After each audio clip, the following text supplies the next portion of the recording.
Agents, you have 10 seconds. 10, 9, 8, 7, 6, 5, 4, 3, 2, 1, 0.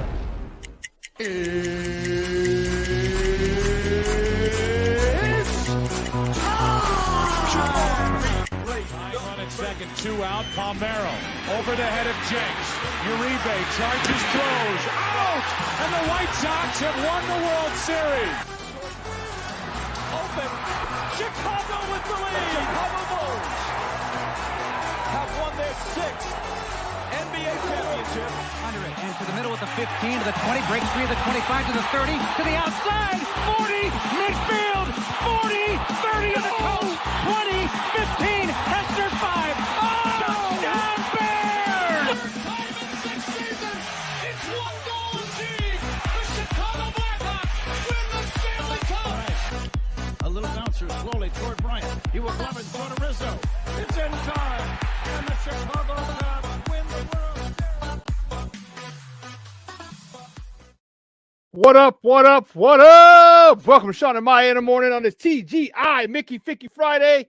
It's the weekend, baby. And I'm your boy, the SuperBack, Shawn Sierra. Thanks for tuning in. If you're watching us on Facebook Live, well, then I guess you found us on Facebook. And if you're not following us on Facebook, what? What? Listen, go to Facebook, type in Sports Zone Chicago, click the like button, and now you're following Sports Zone Chicago. Simple.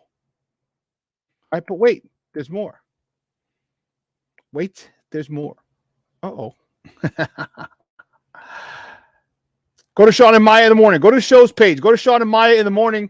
Go to that page as well. Like that page. And now you're following Shawn and Maya in the morning. In addition to Sports Zone Chicago. You get it?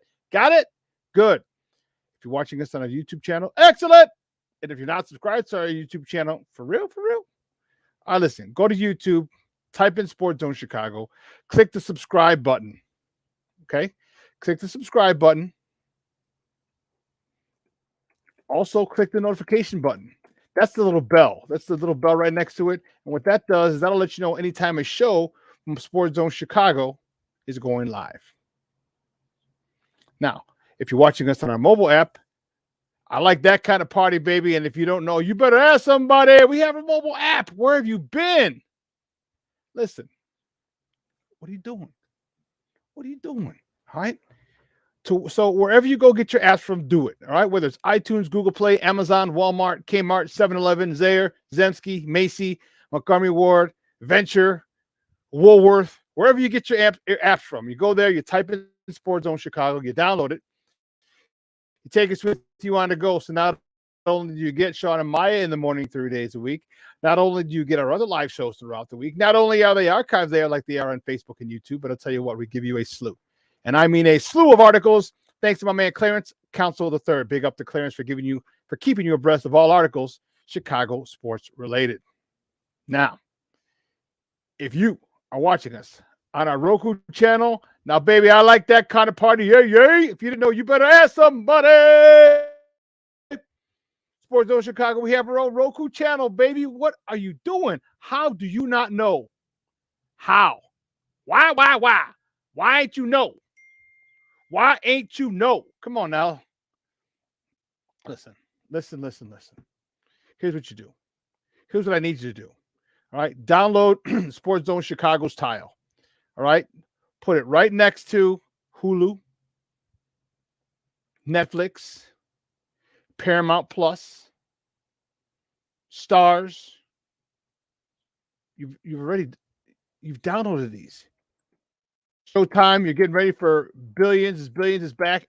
Bobby Axelrod is back, baby. So you're getting ready for Billions. I get it. But download Sports Zone Chicago's tile. Okay? Please do us that solid. Do us that favor. And listen, if you have more than one Roku device in the house, download it to all of the Roku devices in the house. Even if it's in the kids' room where you're probably not going to catch us or watch us in there, that's okay. That's okay. Just do it. Do it.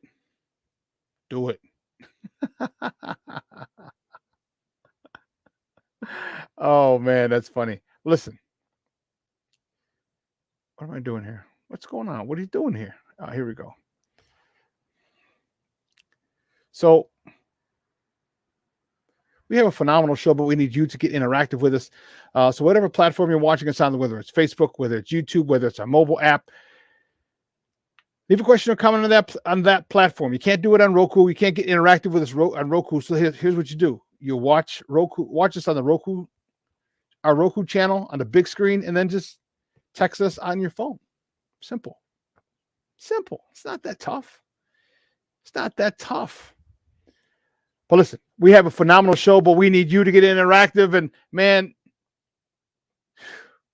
let's see who's on the text line already, because I know the text line is going to be jumping already.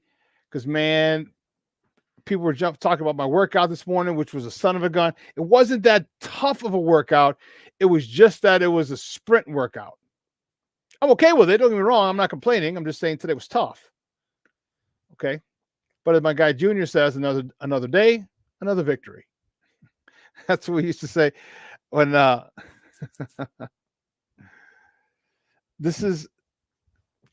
lived in Tinley when I first got back to Chicago. My mom had bought a condo in Tinley Park. All right.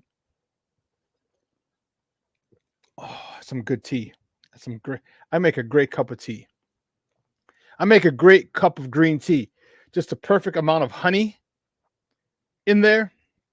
I put some moringa powder in there. If you don't, trust me. Moringa, moringa powder. Moringa. Look up that. Look up moringa and the benefits that it has for you. You're going to want to start adding that powder to your coffee, your tea. Amazing health benefits. But I digress. So when I moved back to Chicago, my mom had just bought a condo in Tinley. So before I moved into the city, I stayed at home with her for about a year-ish. Before I was living on North Avenue and Halsted. North Avenue Orchard, actually.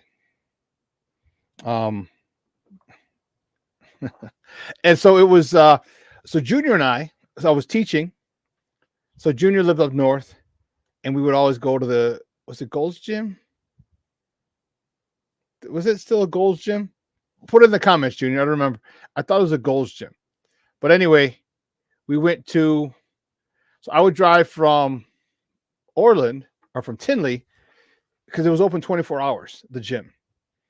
I would drive from Tinley to the Gold's Gym on Elston and like Lawrence, between Montrose and Lawrence, all before I had to be at work at 7:30.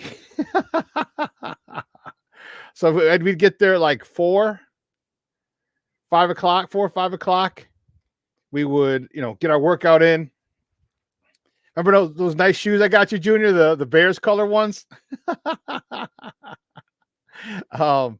And it was great because I get my workout in and then I drive right to school, which wasn't very 10, 15 minutes, but it was nice. And after every workout, me and Junior would give each other a pound, and he would always say, "Another day, another victory." So I tend to use that a lot. So anyway, I digress. But man, we got Cornelius Walls in the house. What up? 19 days into training camp. Yes, see you, boy. Armando Emeterio Lara Jr. He's in the house. And if he's in the house, it means Patty's not far behind. And if Patty's not far behind, guess what that means? That means that Armando Emeterio Lara the fourth and Jeremiah are in the house watching. Jeremiah and Dito, thank you for tuning in. You too, Junior. Sean Walls in the Mickey Ficky house. Yeah, we made it. TGI Mickey Ficky F, baby. Whew. It's been a week, and it's a short week. It's a short week. Lavette Lee, she is in the house. Good morning, Mama. How you doing? Cornelius, we said hi to you already. Brandon Schutz, good morning, Papa. Thanks for tuning in. Monica Lara, how are you? Thank you, Mama, for tuning in. I appreciate you. I appreciate you much. Elston and Lawrence. Okay.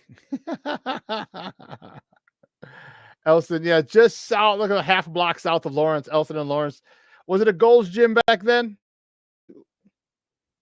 I don't know, but man, we work out. We get our workout in. Like there's no way it was. I didn't care what time I had to get up. I was getting that workout in. I was getting that workout in, driving. Now, mind you, at 4 o'clock in the morning, there's not a lot of traffic on the expressway. All right. So driving I would take 57 to the Ryan turns into the Kennedy, you get off on, Costner, something like that. But anyway, 4 days a week, I want to say. Let's just say the atmosphere was kind of nice.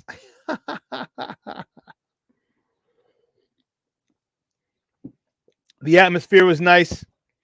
The entertainers from the gentleman's club called the Admiral, which is literally right around the corner, walking distance from the gym. They'd be getting off right around that time. So they would go and they'd work out in the gym. They'd be in the gym with us. It'd be like maybe 20 people, and it was 2 floors. There'd be like 20 people total in there at that particular time. And me and Junior would get our workouts in and never got distracted. I mean, we enjoyed the atmosphere, but we were there to work out, and we always got it in. And afterwards, another day, another victory.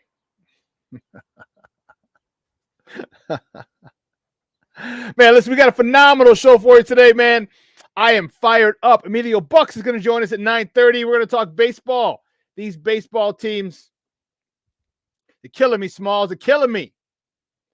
Actually, they've been rendered irrelevant, so they don't kill me. But I was really annoyed with the White Sox yesterday. You know, Pedro Grifol, I've stuck up for you. I've gone to bat for you plenty of times. And keep making bad decisions. Keep making poor decisions. And it's frustrating. And I get it. You're a rookie head coach, a rookie manager, and they're going to happen. That doesn't fall on you. That falls on Rick Hahn. Because you know there's got to be a learning curve. He's never been in that hot seat before. He's never been a manager. But like our guy Bob Nightingale said, why did they not?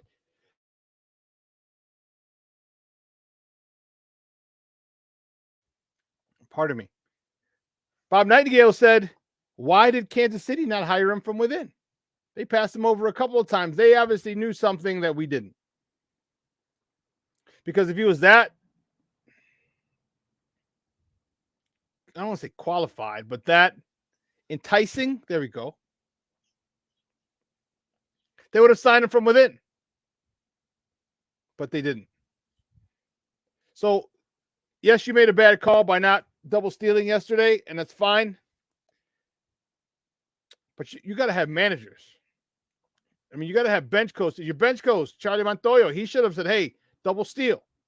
He's been a manager before. That has to happen. But I'll get into that later. So Emilio Bucks is going to join us at 9:30 talking baseball. Cubs just have to split. They have their split. They split with the Brew Crew. There's a lot of Sox fans that migrated north. Depending on where you live in the city, that could be like a hour ride, 50-minute ride, like an hour and a half ride, depending north or south side if you live. A lot of Cub fans up there. You heard of a lot of chants. Let's go Cubbies up there. Good following. Good crowd up there. Well, they used to call it Wrigley North. Until the Brewers won, then they called Wrigley, they called it Brewer Stadium South or something. Miller Park South. That's what it was. And at 10 o'clock, my guy, Zach Pearson. You said it, Armando Jr. You said it. This is the last month. Actually, there is football this month. Last month was the last month. But football begins this month. So it's not the last month without football. Last month, June was. We got football coming up. And I can't tell you how excited I am. We're going to talk to Zach Pearson from BearReport.com. See, this is getting annoying. I could move into the burbs. Okay. I got this Jamoke flying. Now, it's only a quarter mile. He's flying down the streets like he's in the city. Like I feel like going out there and like shooting his tires. And like, dude, chill. This is the burbs. It's not 159th. Okay, if you're zooming down 159th, I get it. I got you, Papa. I understand. Not a side street. Not a side street. Who are you trying to impress, fool? But I digress. But that's the lineup today, baby. It's going to be fun. It's going to be very entertaining. Emilio Bucks at 9:30 talking baseball with me, and Zach Pearson at 10 o'clock. 10 o'clock talking Bears. It's going to be, man, oh, man, oh, man, oh, man. What is it? It's the 7th. So what, 18 days? Woo, 2.5 weeks. I love it. I love it. I love it. It's going to be fun. Enjoy the ride, baby. Enjoy the ride. Well, listen, guys, you know how we do. The first segment of every show is called Top of the Morning. It won't come just when you want it.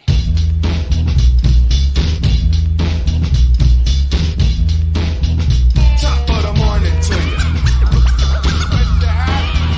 Top of the morning to you. Top of the morning to you. Top of the morning topic. Yes, baby. What's we going to have first? What are we going to have first? Let me see. Like I have it set, but sometimes I'm like, maybe I'm not feeling it. No, I'm feeling it. We'll do it. We'll do it this way. The Cubs fall to the Brew Crew. The Milwaukee Brewers 6-5 yesterday. Marcus Stroman started for the Cubs. No decision. He went 5 innings, 4 hits, 4 earned runs, 4 walks, 6 punch outs. My man Cody Bellinger continuing to make himself more money for his next contract. He was 4 for 4 to the double, his 13th of the season. He also jacked his 8th homer of the season, driving in 3 RBIs, his 26th, 27th, and 28th RBIs of the season. Yan Gomes was 1 for 4. He hit his 8th homer of the year, driving in his 26th and 27th runs of the season. Frustrating for the Cubs. They split. They had a chance to win. They could have got one more of those games that they lost. Would have taken that series 3-1, but they split. You cannot be upset with a split, but when you're this far back in the standings, you got to take everything you can at this stage of the game. This is why it's so important at the beginning of the year when games are lost. You're like, it's 162. Look, I understand that. However, those 162 games, it goes 150, 120, 90, 60, 40. And next thing you know, like, oh, snap, some of those games that we took for granted and didn't fight and compete at the end came back to bite us in the butt. So next top of the morning topic, will the Cubs open up a 3-game set in the Boogie Down Bronx against the Bronx Bombers? Jameson Taillon, he's on a bump tonight. He's 2-6 with a 6.93 ERA. He's going against Carlos Rodon, my man, former Chicago White Sox, who's making his season debut. He's making it in July, the beginning of July. Wow. That, my friends, is insane.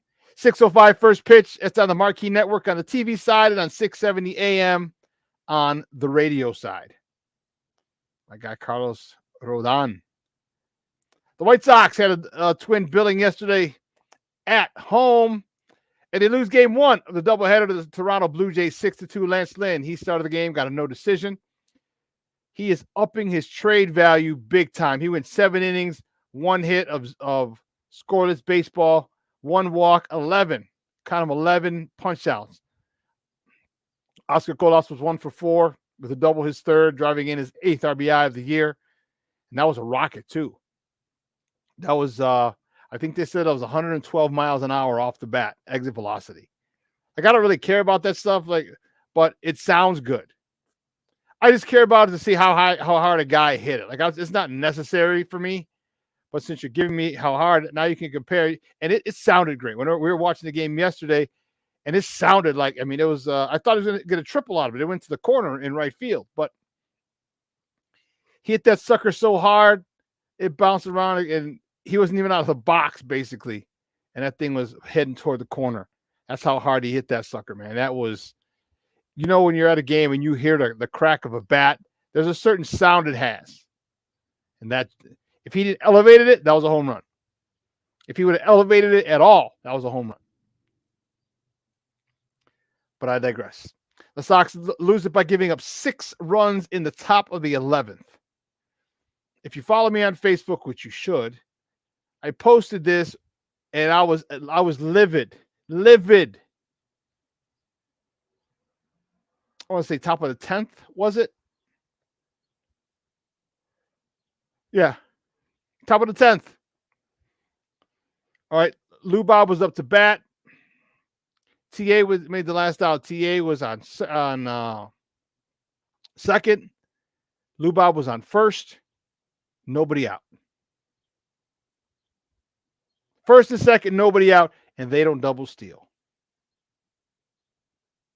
They don't double steal. I texted, I posted it, I tweeted it. Why did you not double steal? It made all the sense in the world. Okay? If you double steal, you can only throw one guy out. Chances are you're going to go to third. It's a little shorter throw for the catcher. So if you get Tim Anderson out, okay, he's out at third. There's one out, but there's still a runner in the scoring position. That's Lou Bob on second. Lou Bob both have speed. Lou Bob and TA both have speed. If you don't throw out Tim Anderson on a double steal, well, now you got a runner at third. And a wild pitch, a pass ball, a well-placed bunt brings the run home for the game winner. But they chose not to double steal. I was livid. And Milwaukee went on to score 6 times in the top of the 11th. And as soon as they got out of that inning without the White Sox scoring, I told my mom, I said, "Ma, they're going to lose." I said they're going to put up a big crooked number in this top of the 11th. Watch. And with 5 singles, 6 singles in a row, unbelievable. Unfreaking believable.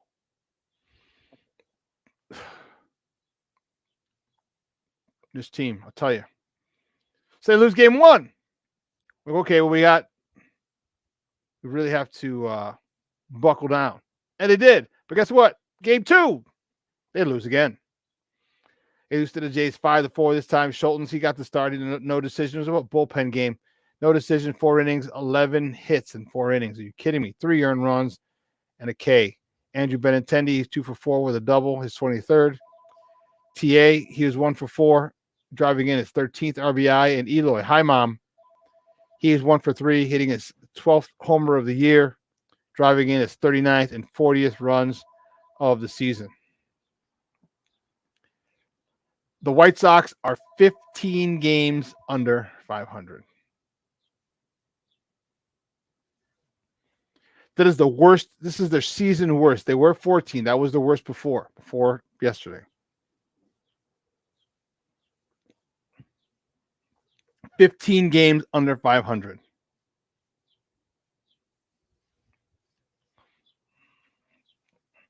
Unbelievable. Well, the White Sox, before the All-Star break, they host a 3-game set against the Cardinals. On the south side, Dylan Cease is on the bump today. He gets to start for the good guys. He's 3-4 with a 4.10 ERA going against Montgomery, who's 6-7 with a 6.28 ERA. First pitch is 7:10 tonight. That game is on NBC Sports Chicago on the television side. You can catch it on AM 1000 on the radio side. The White Sox are 15 games under 500, a season worst. You know, this whole scenario, and we're going to talk to Emilio Bucks in a few moments, how frustrating it is, how embarrassing it is to be a Sox fan. How embarrassing. And they're my team. I am going to support them, no problem. But I was going to wear my White Sox hat today too, boy. I was going to wear it today, and I was like, you know what? Bump them. They piss me off. No double steal. That set me off. So I'm like, no, I'm going to wear my Bears hat. I'm wearing positive vibes.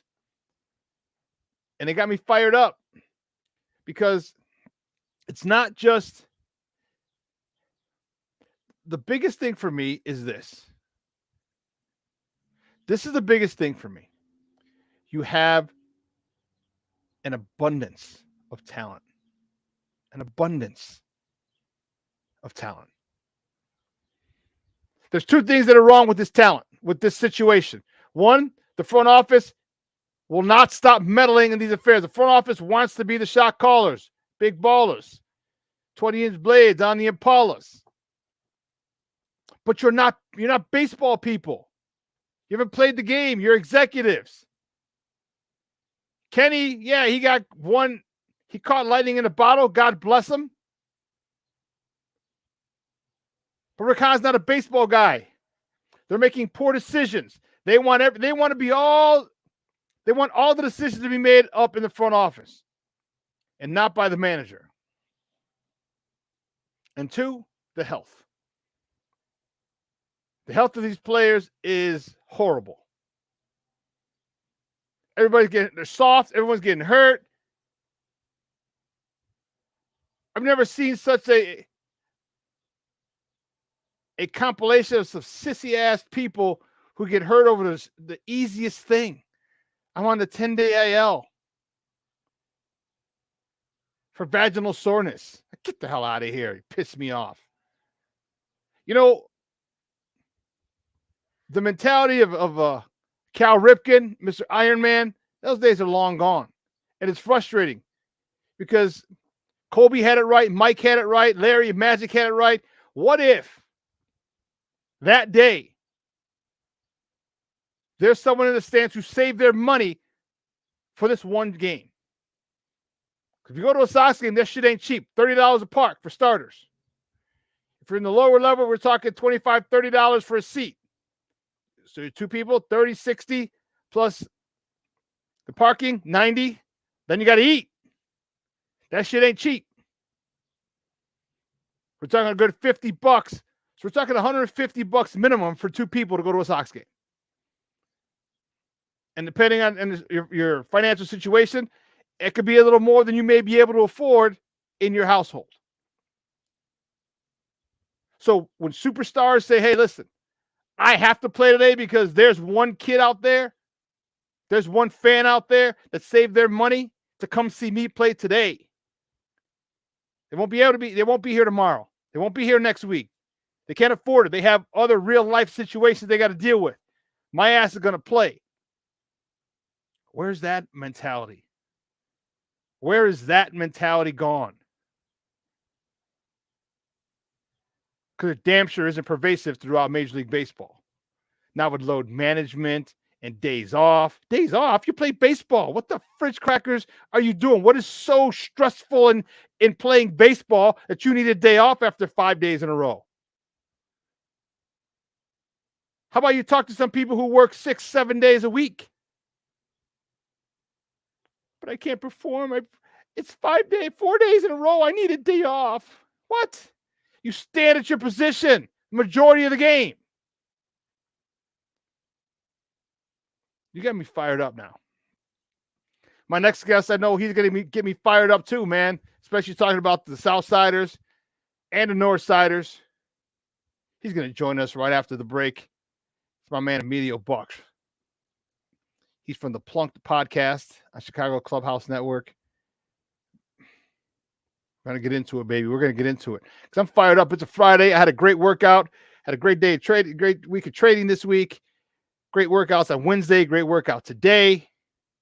Beautiful, nice, cool weather in the Chi. Sunny. Look at a few clouds, but sunny as a son of a gun out there. It's going to be nice. Mid to high 70s. Couldn't be any nicer. So I'm fired up. And I hope my next guest is fired up too. We're going to talk to him right after this break, man. Emilio Bucks coming up next. Keep it locked right here. Shawn and Maya in the morning on Sports Zone Chicago.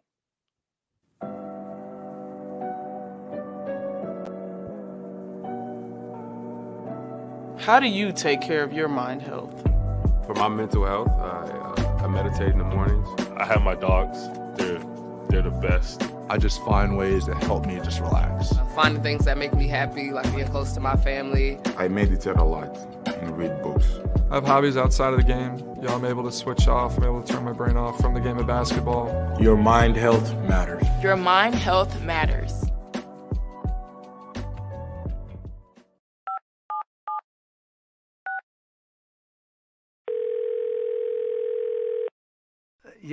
Yeah, hello. I'm really not sure if this is what you all do, but I really don't have anywhere else to turn. Hi. I don't even know why I'm calling right now. I'm sorry. My thoughts are going a mile a minute. My kids are out of state. My buddies from the army are all gone now. I'm really alone. I left the service last year. My mom just passed away a few months ago. I miss so much time with her. I keep getting calls about the bills, and I'm trying to get a job, but I feel so stuck.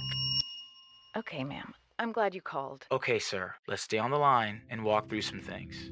Thanks. Okay. Thanks a lot. Thank you. Hey, it's your boy, the SuperBack, Shawn Sierra, and be sure to follow Sports Zone Chicago on all social media platforms on Facebook, Instagram, and our Roku channel. You can find us at Sports Zone Chicago, and on Twitter, we are at Sports Zone Shy. Also, be sure to download our mobile app so you can take Sports Zone Chicago with you on the go.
Swinging a fly ball out into medium depth right. Colas getting behind it. He'll make the catch. Chapman's going to tag. And head to third. The throw there is in time. Colas nails Chapman. Junior with a man aboard. First pitch swinging to Tim. Jump throw. Remelart's turn, and it's two. Nicely done by T. And he swings and hits a deep drive to right. It is gone. Two-run homer, Eloy Jimenez. Well, they didn't tell him. Welcome back to Shawn and Maya in the morning on Sports Zone Chicago. Those clips courtesy of NBC Sports Chicago. Those are the good guys acting not so good. Game 2 of the sweep.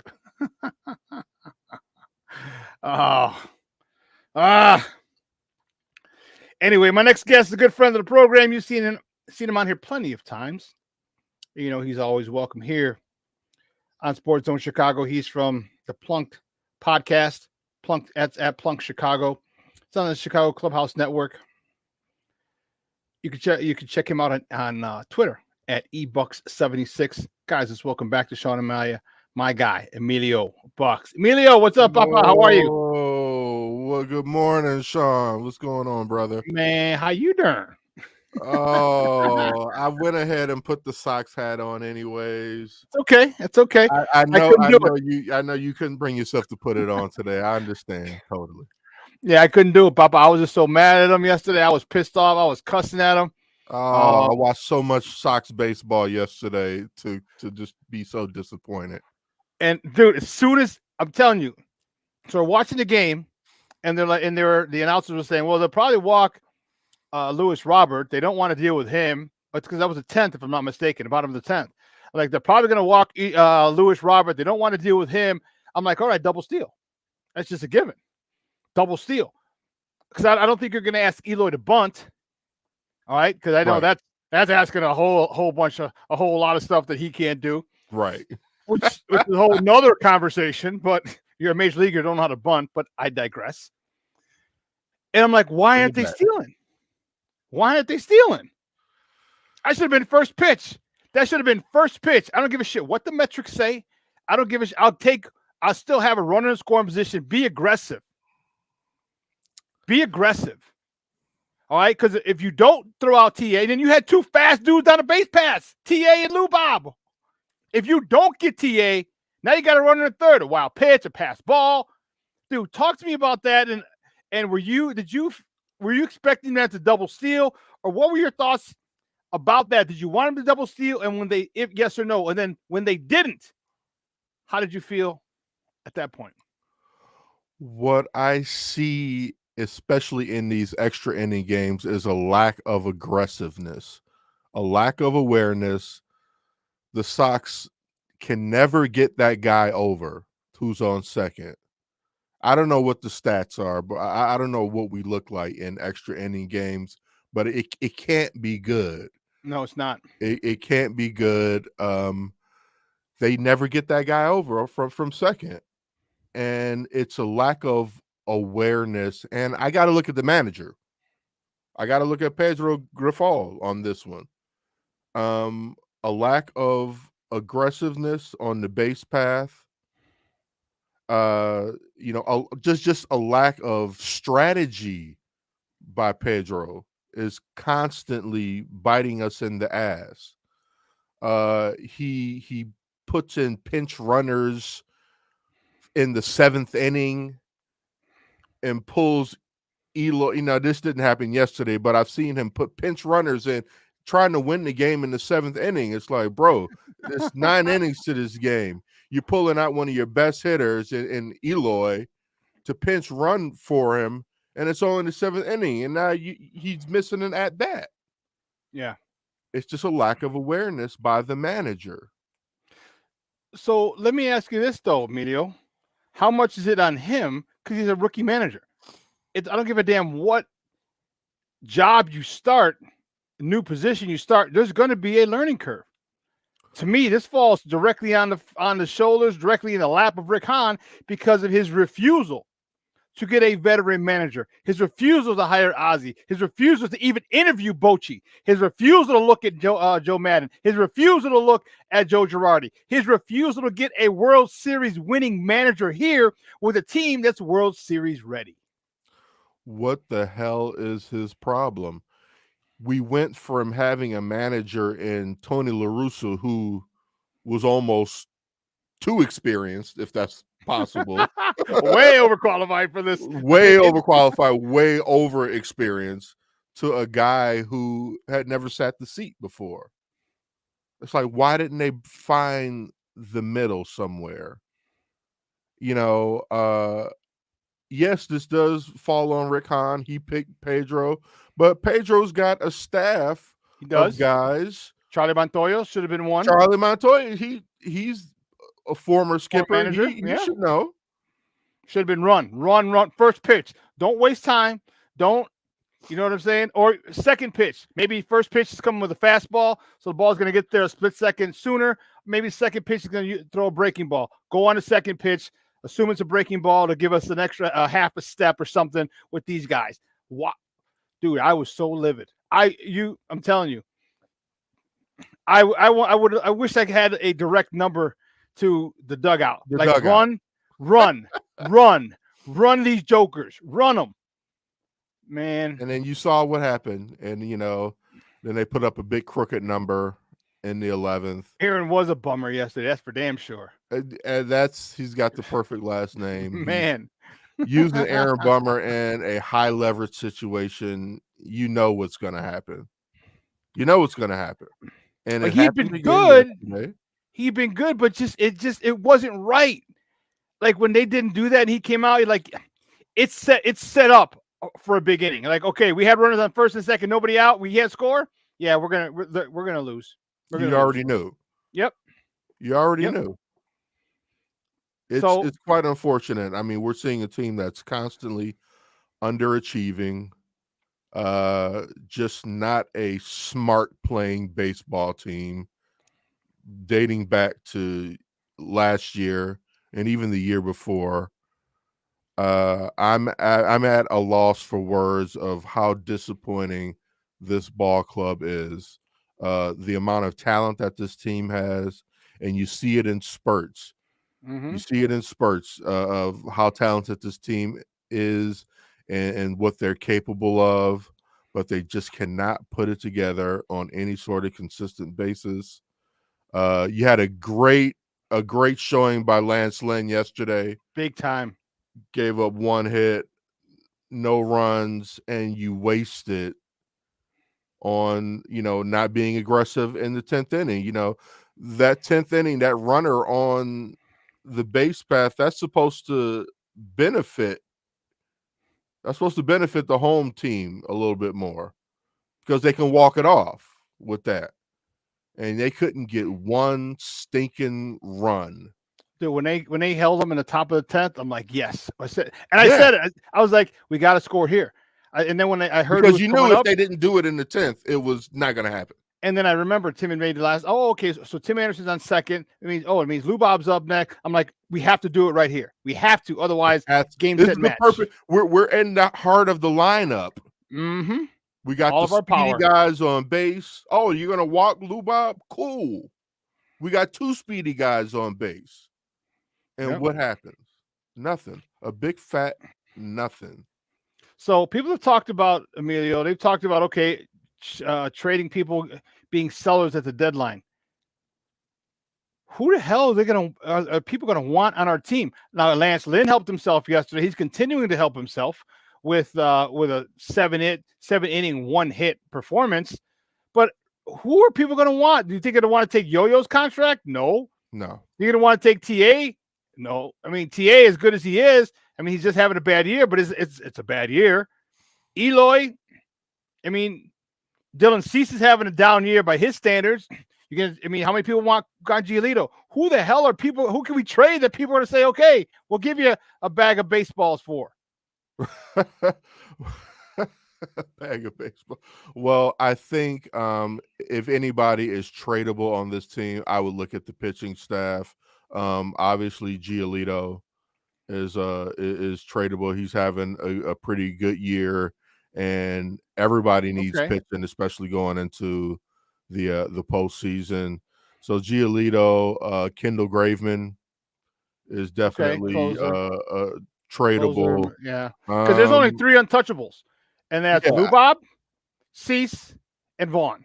In my opinion, those are the only untouchables on this team. You drafted, you paid a hefty price for Lou Bob, and he's showing you. This dude is showing you, and he's not even giving me full effort, and he's showing you what a freaking stud he is.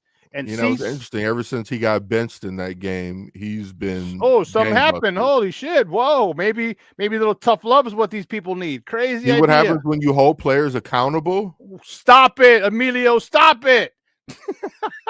See what happens? If you do that, Emilio, that means we're going to have Yo-Yo, Eloy, and Lou Bob playing at an MVP level. We can't have that. And Tim. Better.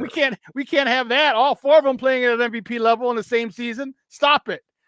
They just don't have the guts to perform tough love and to discipline these players that they sorely needed. Like Tony La Russa didn't discipline him. Now Pedro isn't disciplining him.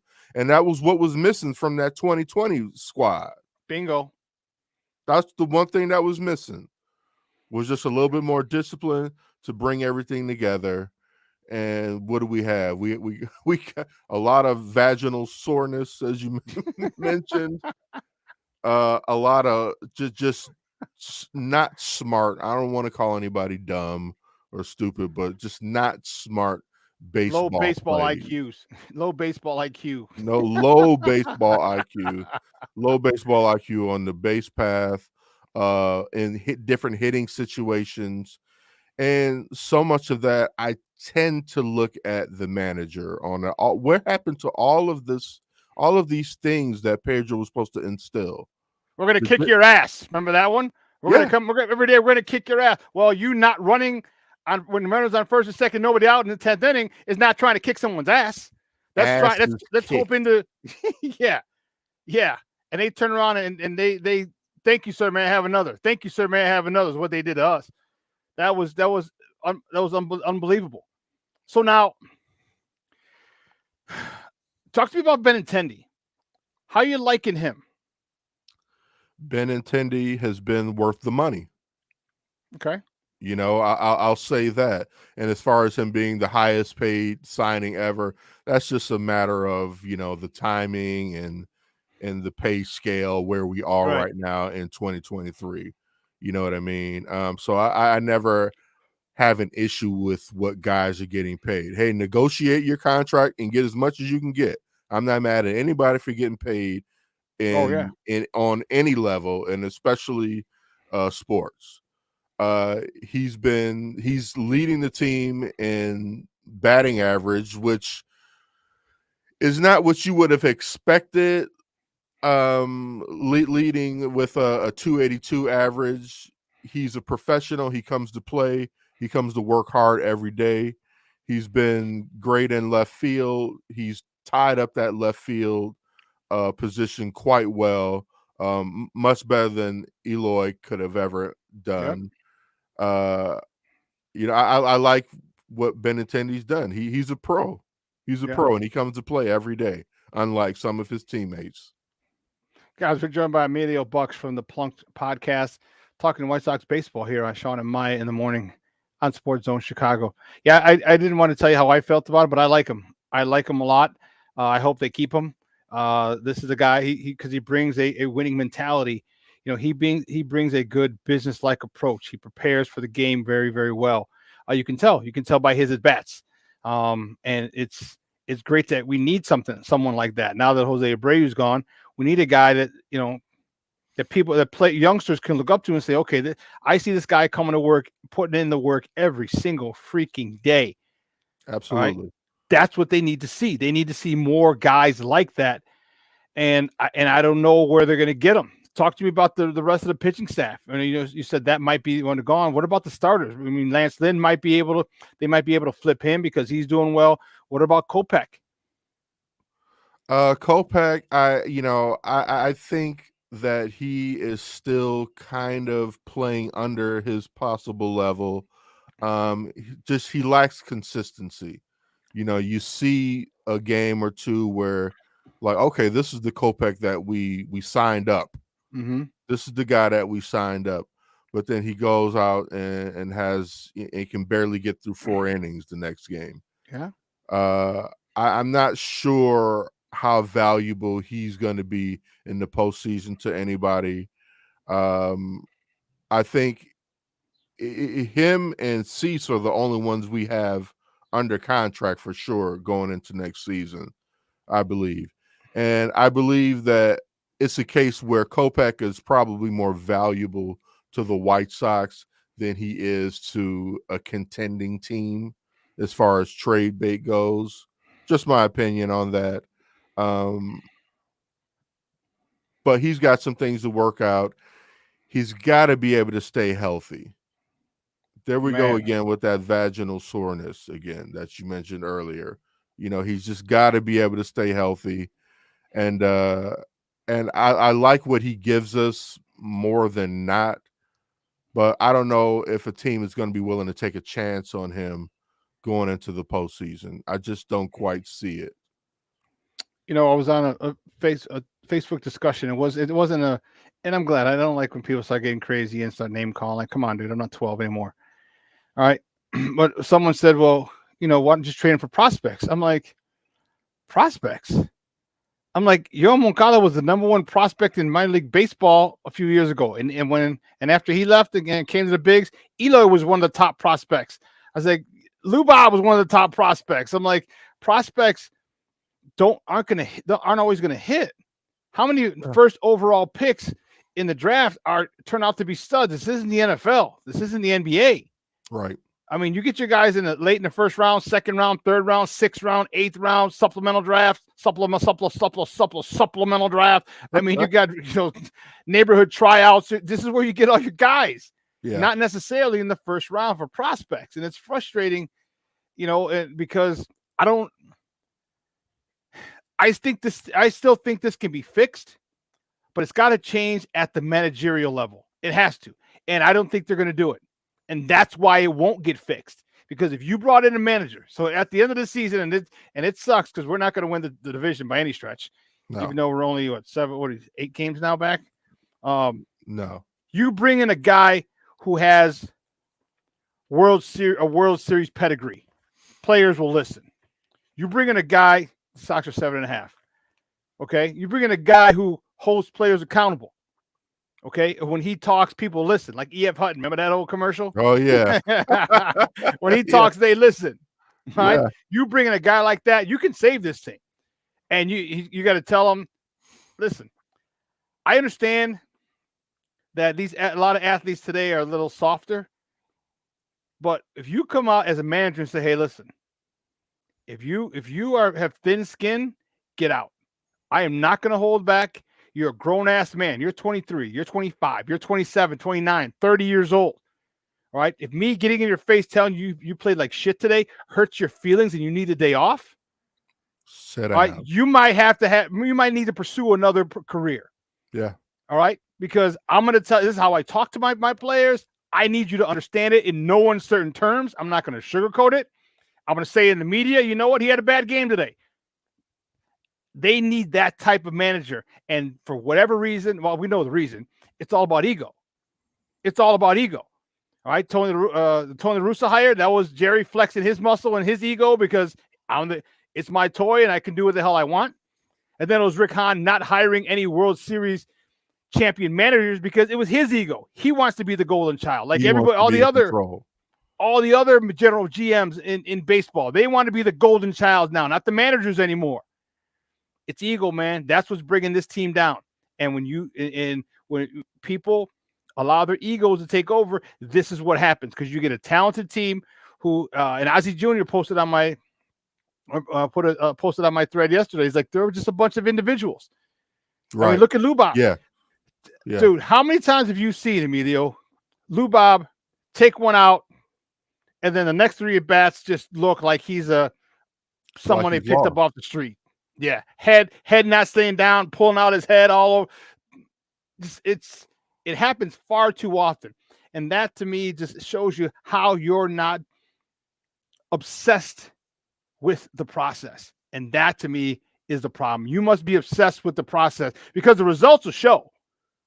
All right, the results will show. Hey, if you strike out after a 9-10 pitch at bat, no problem. All right, you made that son of a bitch work. Yeah. Okay, but that's a professional at bat. When you go out 1, 2, 3, all they do is start it down the way and it keeps going down the way. He throws the same pitch 3 times in a row. You swing at the same pitch 3 times in a row and miss.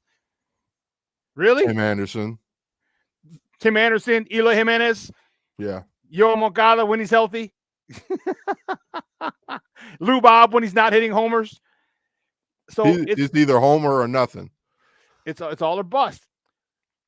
What can they do? Do you think this is going to change at all? Or is we wasted another July, August, and some of September? Do we have to continue to watch this nonsense? Well, actually, no, we don't know because 18 days is training camp. And we're going to flip that switch awfully fast in Chicago. Oh man, I have a feeling. We are. Dude, they were talking about the Bears the other day. They said Justin Fields, Chase Claypool, Darnell Mooney, they're all at the Drake concert. People are tweeting that. Yeah. Yeah. Ejax was there too. I was like, man, we're fiending for some Bears news. So it's frustrating. But what about the North Side? Let's talk about those guys. Cody Bellinger's making him a lot of money. His contract keeps going up by a couple million every game. Who's this? About Cody Bellinger. Oh yeah, absolutely. I think Cody Bellinger has been a pleasant surprise for the Cubs. I saw him get 4 hits yesterday. 4 for 4. Yeah, 4 for 4 yesterday. Double and a homer. Double and a Yeah, dinger. he's, and I just feel like, wow, it's a shame that they aren't going to keep him. I know they have plans for Pete Crow Armstrong Yep. to come play center. And I'm like, well, they still need a first baseman. Yeah. Why not put Bellinger at first base? He's played there before too. I think it's, he's been one of the bright spots of the North Side guys this year. Great to see it. Former MVP, had some really, really down years. Injury Was caused that. hitting Yeah. sub 200 all of last season, I believe. Mm-hmm. And he's one of the best hitters and best players and best athletes on this Cubs team. And he can hit for power, which the Cubs sorely need. As evidenced by by his by yesterday. Yeah. And this is a guy who's very unassuming. He's not loud, he's not flashy, he just gets the job done. He's a professional hitter. All right. His 8th homer of the season. He would have had more, but he was injured. Okay, Yeah. part of this season. All right, his 13th double. All right, he's driven in 28 runs. I mean, he's driven in 28 runs, and he's missed a good portion of the season. And limited playing time. Yeah. So he's been one of the brighter spots of that team this year. Some other guys haven't quite been what they've hoped. And like, I'm still waiting for Seiya Suzuki to have like a really break out. Yeah, nice stretch. Yeah. Get hot a little bit. You know what I mean? Yeah. Get hot a little bit. That's what we need. We need, or Cub fans need, because I don't really need it, but the Cub fans need him to get hot. Yeah. All right. They need him to get hot a little bit. Like, I'm waiting for this all this discipline. Like, all the Japanese players we've seen to this point are very disciplined. At the plate, good at bats, deep in counts. They're not chasing. And when he's healthy, I haven't seen that as consistently as I would have liked. Absolutely. Not that I'm as intent on watching Cub games as I am Sox, but just seeing the highlights and looking at box scores and catching, like, man, he's got to do a much better job. There's a couple guys. Talk to me about Marcus Stroman, though. He's said he's not pitching in the All-Star game. All right. Cubs probably aren't going to keep him. All right. Your thoughts? Would this be a guy? Would it be a good guy at the top of the rotation for the Cubs in the upcoming years? It's one of those things where, at 32 years old, he's due for probably what is his final big payday. Yeah. And the Cubs, they're in a mode where they're looking to win. I won't say they're in win now mode, but I would say by next season, they're probably win now. And who would be better at the top of the rotation than the Stro Show? It's quite unfortunate that the Cubs have just outright refused to engage in extension talks with him. I don't know what the hell they're doing. I don't, these executives, they got Jerry Krause syndrome where they just want so much damn credit for everything. They do. Remember, they're the Golden Boys now. Remember, they had, I don't know how much they paid it. Like, well, managers are only equal 1 or 2 or 3 wins per season. So you don't really need them. We can only give that, but it's us. It's us, the general managers, who are the most important people in the organization now. And that shit just don't fly with me, dude. Because you're not on the field making calls. If you're not on the field, in the dugout, getting a feel for the game and making decisions based off the field, not off of the stats. You can use the stats. You can use the metrics, but you got to go off of feel, off of your years in the big leagues or your years in baseball. Say, yeah, you know what? I know he doesn't hit well, but this guy's hit well against this guy that's pitching, but he's got a good. He's hot right now. This guy's hot. I'll let him bat. You know what I mean? Stuff like that, as opposed to, well, he's only batting 184 against him. No way. No. That's what frustrates me. All these nerd boys who've never played and picked up a ball, probably hurt themselves trying to throw it. And they're making decisions now. And it's frustrating the hell out of me.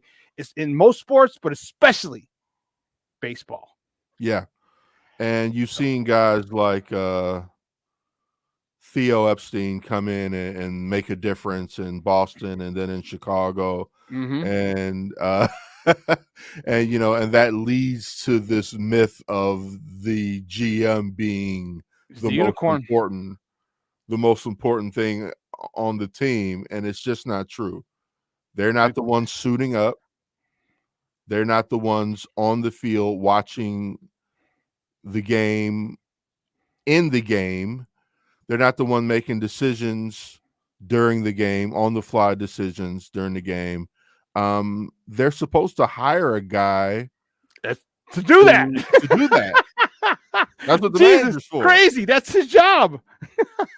Supposed to hire a guy to do that, not think that they could do that themselves or think that they're the most important guy in the room.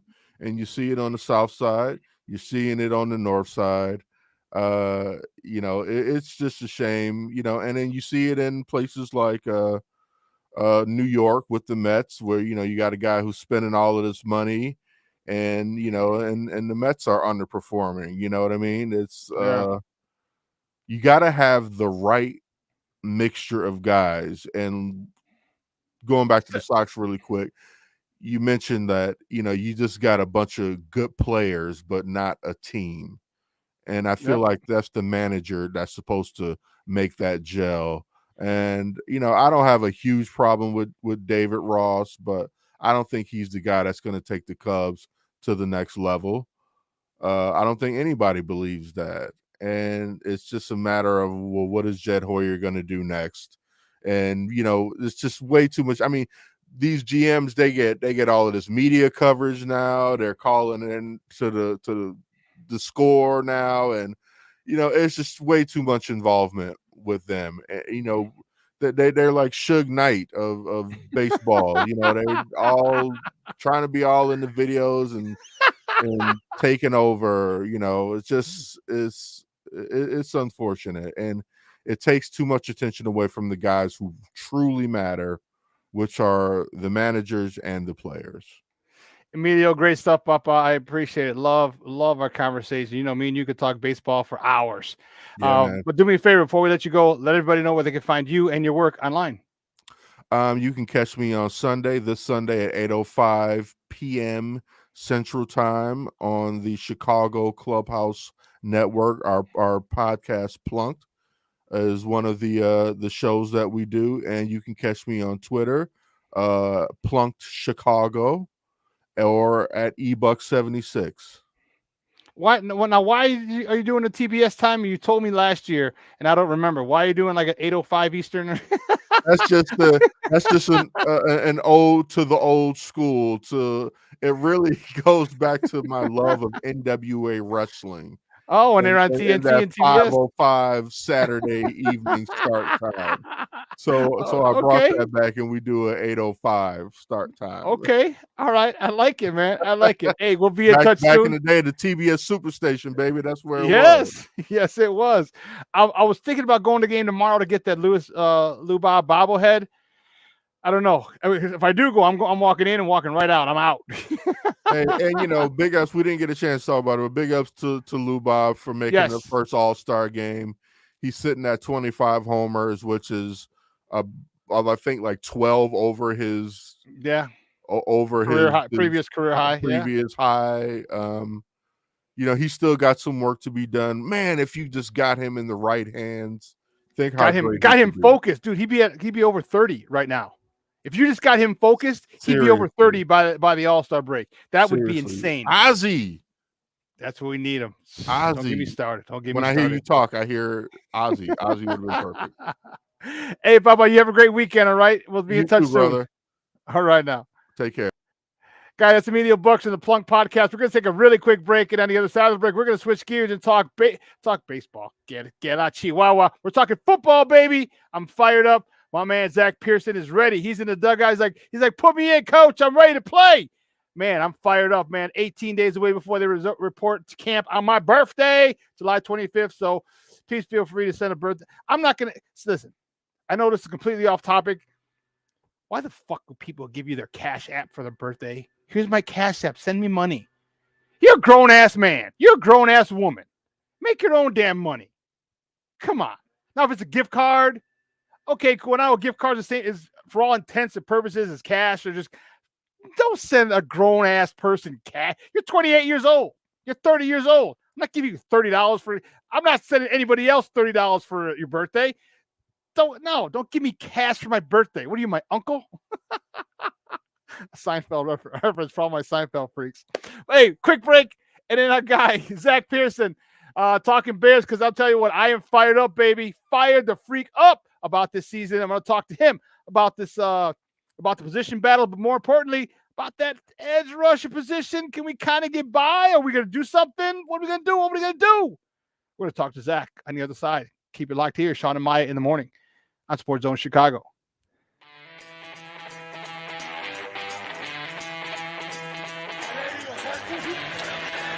Off the fake.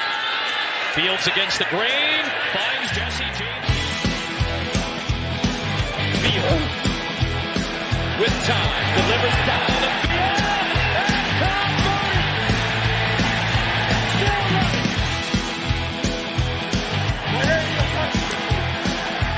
Fake one way. Fields stumbling. Trying to cut it back. Justin Fields making magic happen. There goes Fields. Touchdown.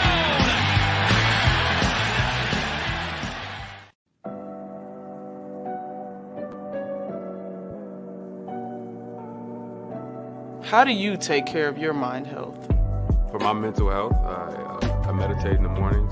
I have my dogs. They're the best. I just find ways that help me just relax. Finding things that make me happy, like being close to my family. I meditate a lot and read books. I have hobbies outside of the game. I'm able to switch off. I'm able to turn my brain off from the game of basketball. Your mind health matters. Your mind health matters. Hey, it's your boy, the SuperBack, Shawn Sierra, and be sure to follow Sports Zone Chicago on all social media platforms, on Facebook, Instagram, and our Roku channel. You can find us at Sports Zone Chicago, and on Twitter, we are at Sports Zone Shy. Also, be sure to download our mobile app so you can take Sports Zone Chicago with you on the go. Chicago began at their 25 at the 19 of Miami, 1st and 10, and here goes Phillips chasing the quarterback. Come in again with a block and a touchdown. Big play, Fields, a run for 17. Back he goes. Here comes Chubb. There goes the ball. Touchdown, Mooney. What a Jones the block at the left tackle. Time for Fields. Now he'll accelerate and get the first down and break tackles, and he's off to the races. Oh, he got a terrific block down there by Mooney. He's in. He's got him. That's 2 points. Montgomery with Blasingame. 1st and goal. The fake and a good one to the end zone. Komet, touchdown. His second today. The hair on my arms is standing up. Welcome back to Shawn and Maya in the morning on Sports Zone Chicago. Those clips courtesy of CBS. Those are the Bears, baby. Woo, Charlie, don't get me started. I'm fired up. I like it. I like this kind of party, baby. I like it a lot. Listen, my next guest, man, he's a great friend of the program. He covers the Bears for BearReport.com. You can find him on Twitter at Zach with a K, Z-A-C-K, _ Pearson. Guys, let's welcome back to Shawn and Maya, our guy, Zach Pearson. Zach, Papa, good morning. How we doing? I'm doing good, man. How you doing? Dude, I'm fired up, dude. Every time I see highlights, bro, and you see the throw to Darnell Mooney, who, by the way, looks like he found the weight room. Thank you very much. What a little off season. One good off season will do for you. Got a little meat in his pecs and his arms. Like, oh, you're a little thicker, son.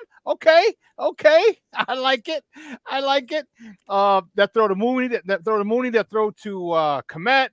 Man, there were just so many throws. A lot of throws that he made last year just wasn't consistent.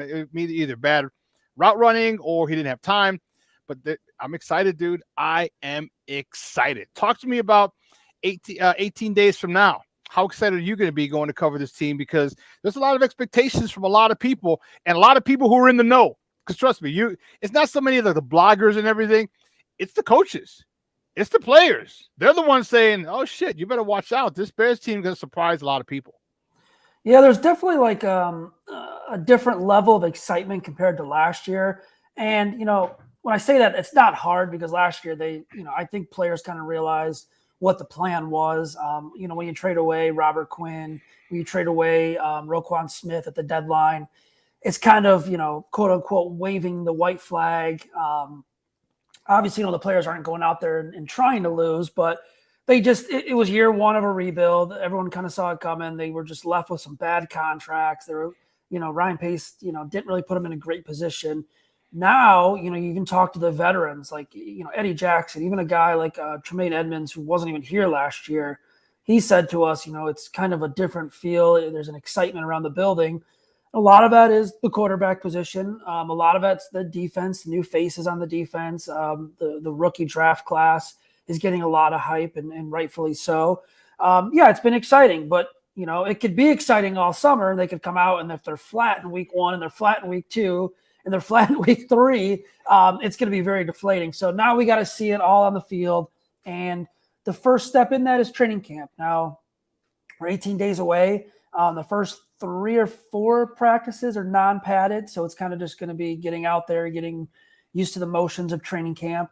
And then after that, it's going to be padded, and that's where I'm kind of looking like, okay, all right, quarterback, show me something. Offense, show me something. Roshan Johnson, Darnell Wright. Now it's time for you to go to work. Now it's time to punch in. Yes. Now, now the trenches, they're actually hitting each other down there and going full speed. Now it's time to see something because, mini camp OTAs, you can get judgment and evaluations. I do think there's stock in that, but at the same time, it's not as much as a training camp session. So yeah, that's what I'm excited for. I'm excited to kind of actually see this thing get going, and let's see where we're at. And I want to caution either way. If they come out and they look great in training camp, it doesn't mean they're going to look great the whole regular season. If they look bad in training camp, it doesn't mean they're going to look bad the whole regular season. You know what I mean? It's just kind of have to take it as we go. Yeah, we are. And you know what? And it means you're right. In shorts and a t-shirt, or shorts in your Gazoo helmets, all right, it's nice, it's something to talk about, something to get excited about. For me, it's deeper than that. To me, it's Justin Fields not having to learn a new offense. All right, it's Darnell Mooney, Cole Kmet, EQ St. Brown. Well, he actually knew the offense from before. Chase Claypool, all these guys not having to learn a new offense again. Robert Tunyon, all right, offense he just ran recently. So the fact that, to me, that's what I'm excited about. That's what I'm really, really excited. Khalil Herbert not having to learn new, you know what I mean? Like now you have familiarity with a lot of your linemen. Even though you got some new ones, you still have some familiarity. That's where I'm excited. That's where Justin Fields now can get coached in this as opposed to learn this offense. So that's where I'm really excited because everything I'm hearing from I talked to DJ Moore. I worked his camp a couple weeks ago. And I was talking with him, and I was like, "Hey man," I was like, "How's Justin, man? It's like, dude, he's a leader. He's a leader. Like he's got, he didn't come out and say we're gonna dominate this year, but I just by the look in his eye and like I could feel it. Like he's excited about this type of thing. So for me, Zach, that's the most important thing to me. So talk to me about Justin Fields, since he is kind of important to this team, I guess. Talk to me about your expectations for him now that it's his team. There's no ifs, ands, or buts. There's no veterans, no anyone else. This is his team. He's gotten these guys together in the offseason. They're at the Drake concert 2 nights ago. I mean, he's doing everything that a quarterback should be doing. Yeah, I mean, he's the single most important player on this team. I mean, if he's bad, the Bears are going to be bad. That's just bottom line. If he's good, I think the Bears are going to be good. So as obvious as that is to say, yeah, I mean, this is an interesting offseason for him. I'll say that because, like you said, he is the leader. He's going in. It's not his first full year as a starter because he was going to be the starter last year. But last year, he had to learn the new playbook. They had to learn the new offensive system, all that stuff. This year, they got a year experience. They got him a weapon in DJ Moore. They went out and got Robert Tunyon. They went out and got a couple more running backs. They tried to boost the offensive line, trying to reshuffle that. They added the defense. They're building around him. In terms of leadership, I think that was a big positive in OTAs and minicamp. We heard it from multiple different players. Cole Kmet, DJ Moore said it. I think a couple of the defensive guys even mentioned how like that connection to DJ Moore is there and how Fields is kind of becoming a leader. But in training camp, like I said, I want to see it on the field because it wasn't a bad OTA minicamp. It wasn't a good one for them. And there's a lot of factors in that for the offense. They didn't have Darnell Mooney. Chase Claypool missed most of it. I'd say like 90% of it. Obviously, they're going up against a solid secondary. But at the same time, like on 7-7s, in my opinion, I saw too many balls on the ground, and that shouldn't be happening. because there's no pass rush. You know what I mean? It's 7-on-7. It's DBs, it's linebackers, it's wide receivers, tight ends. Now, I'm not saying that they were awful. It's just I thought that was kind of a negative. I didn't really want to see that the football hit the ground as much. The positives were good. They closed it out the final day. Red zone, everyone got involved. Dante Pettis had 2 nice catches on adjustments. DJ Moore, the entire time, was Fields' go-to target, which they connected all the time. And then you saw guys like Cole Kmet and Robert Tonyan kind of step up. So there was good, there was bad. Now, as we've been talking, we're going to get to see it in pads, and we're going to get to see it full speed, this offense against that defense. And that's what I'm kind of looking for. Obviously, you're looking at Justin Fields, but I'm looking at these wide receivers against the secondary. Mm-hmm. Who's going to get open besides DJ Moore? How does Darnell Mooney look? Is Chase Claypool going to be ready? If those 2 guys aren't ready, it's going to open up chances for Dante Pettis. It's going to open up chances for EQ St. Brown, Tyler Scott, Velus Jones. Can they get open, though? Because like I said, it's different when the pads come on in training camp. Yeah, it is. And you know what? Because there's a lot of people, everybody's fighting for a job. And that's it's go, to borrow a thing from Seinfeld, it's go time from the Mandelbaums. It's 2 Seinfeld references. Dude, I'm a Seinfeld freak. I love it. I love it. And I'm looking forward to it. My understanding from my people up there, Velus Jones hasn't dropped a damn thing. Yeah, and he's been pretty good. He's looked good. Yeah. And you know why? Because there's competition, because he realizes it, because they just got another burner. He was thinking, okay, I'll ease my way. I'll do better this year. And all of a sudden they drafted Scott. He's like, oh shit, I can't do better. I got to be really good, because this Scott dude, we talked before, like every single highlight I saw of him, he's running away from people. He's wide open, or he's 3 or 4 yards past the DB. Like, this dude got some real purse snatching speed, man. And that's going to be great when you got all guys running 4.4 or better in that receiving core. Yeah. Talk to me about for Velus Jones. Where's his niche? Right? Is he going to be the slot, the crosser, and kick returns, or is he going to be a deep threat? What's his niche going to be? Because every wide receiver can't run every route, or they're not good at every route. You got to find the niche. What do you think his niche is going to be? Yeah, and to kind of expand on your point a little bit, like, he got an opportunity too in OTAs and minicamp without Darnell Mooney and Chase Claypool there. All of a sudden, he moves up 2 spots, so that was big for him too. And I liked what I saw from him. I actually had him as one of my standouts during those sessions. In terms of where he fits, I think we're gonna go into the season. We're gonna look. Okay, you have the burner and Tyler Scott. You have Velus Jones, who has great speed. Can they kind of use Velus Jones? And I don't want to use gadget, because I don't know. I kind of hate that term of gadget I got you. player. Yeah, because I like Deebo Samuel. You call him a gadget player, but he's a really good wide receiver. He's a really good running back too. He's really good. So I think they could use him in that stuff. End arounds, quick screens. Maybe try to get some mismatches, because now you got a guy like DJ Moore who's going to attract attention. And if Chase Claypool and Darnell Mooney are out there, they're going to attract attention. Maybe it leaves a spot open for Velus to be matched up on a linebacker or a safety that he can beat. I think the key for him, man, it's probably going to be special teams.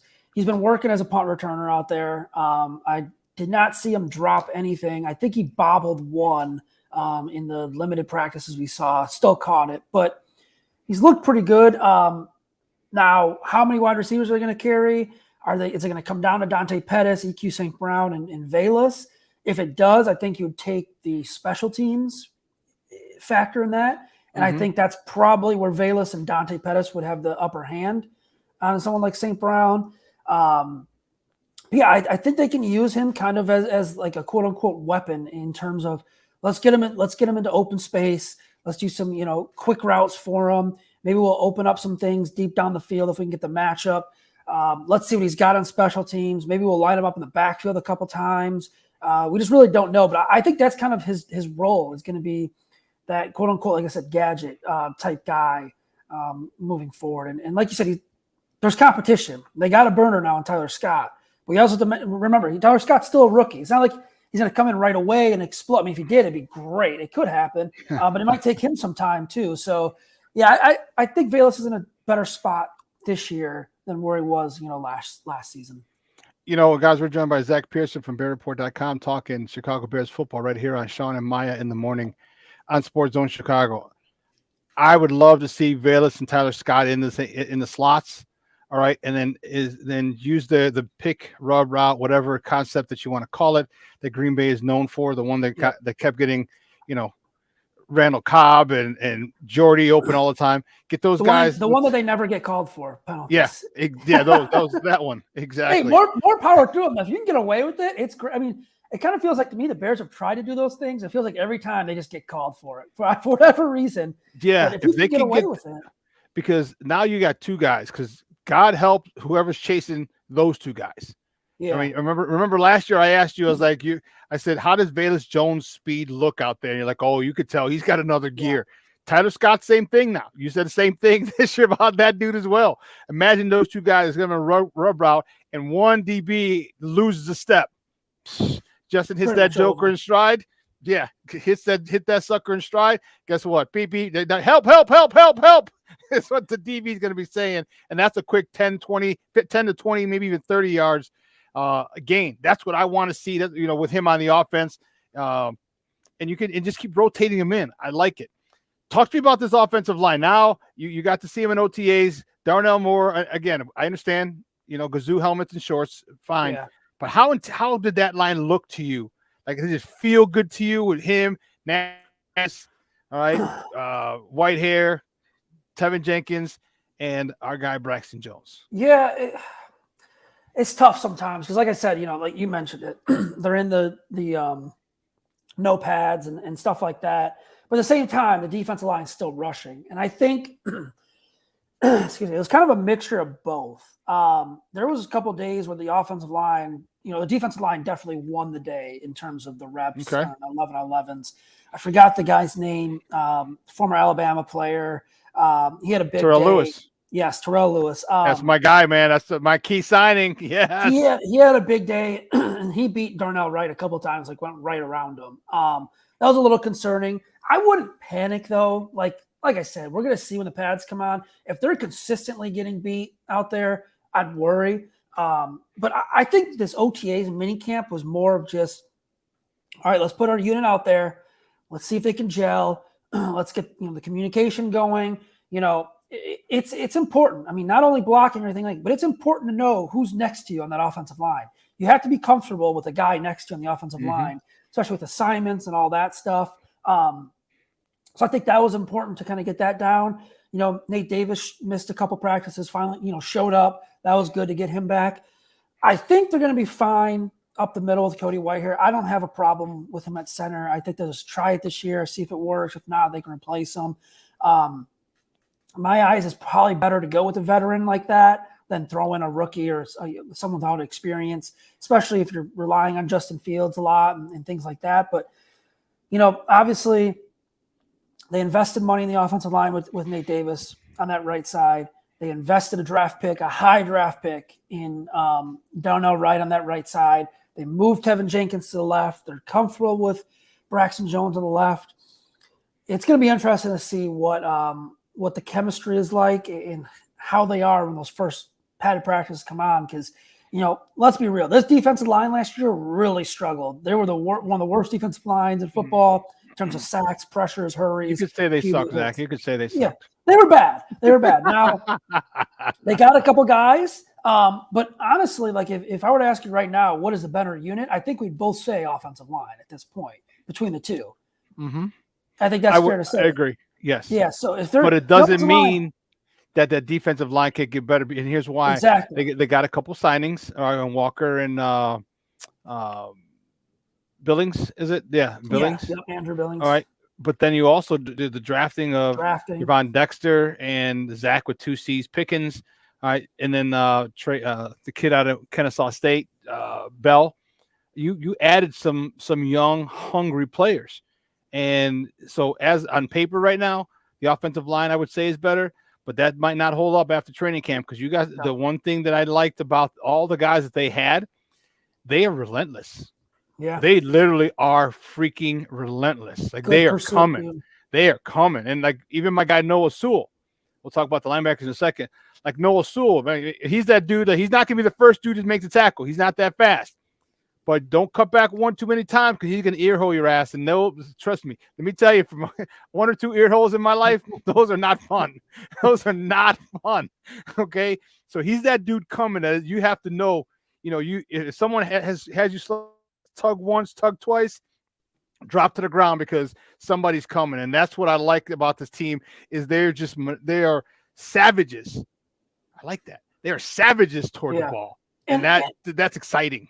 It should be a good test too for the offensive line as camp goes on. I think early on the offensive line should win a lot of those battles, but we'll see. I mean, like I said, I wouldn't be too concerned about the offensive line just yet. I think I think they'll be fine. They're just trying to get chemistry down, and they're young too. I mean, you look, 3 positions are really young, and then you got 2 veterans to kind of stabilize it as well.